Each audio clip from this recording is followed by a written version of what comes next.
সম্মানিত দর্শক, দিনী ভাই এবং বন্ধুরা, একদিনী ভাইয়ের প্রশ্ন মহতারাম শায়েখ, জুমা বারে অনেককে দেখা যায় জুমা মোবারক বলে অনেকে শুভেচ্ছা জানায় এবং জুমা মোবারকের শুভেচ্ছা জানালাম।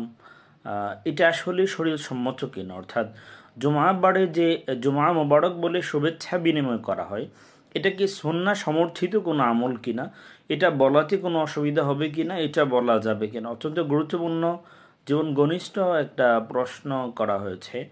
কাউকে জুমা মোবারক বলে শুভেচ্ছা জানানোর মানে হলো আপনার জুমা বরকতময় হোক, বাক্যটির অর্থের বিবেচনায়, আক্ষরিক দৃষ্টিকোণ বিবেচনায় এবং আবিধানিক দৃষ্টিভঙ্গির দিকে লক্ষ্য করে আপাত দৃষ্টিতে এটা খারাপ কিছু নয়, কিন্তু প্রত্যেক জুমাবারে নিয়ম করে এ ধরনের শুভেচ্ছা বিনিময় করা রাসূলুল্লাহ সাল্লাল্লাহু আলাইহি ওয়াসাল্লামের সুন্নাহ সমর্থিত নয়, বরং এটা খেলাফে সুন্নাহ।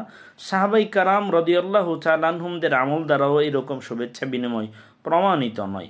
রাসূলুল্লাহ সাল্লাল্লাহু আলাইহি ওয়াসাল্লাম বলেছেন, কেউ যদি আমাদের ইসলামের সাথে সাদৃশ্যপূর্ণ নয় এমন কোন আমল করে তা প্রত্যাখ্যাত হবে। রাসূলুল্লাহ সাল্লাল্লাহু আলাইহি ওয়াসাল্লাম স্পষ্ট করে হাদিসে বলছেন।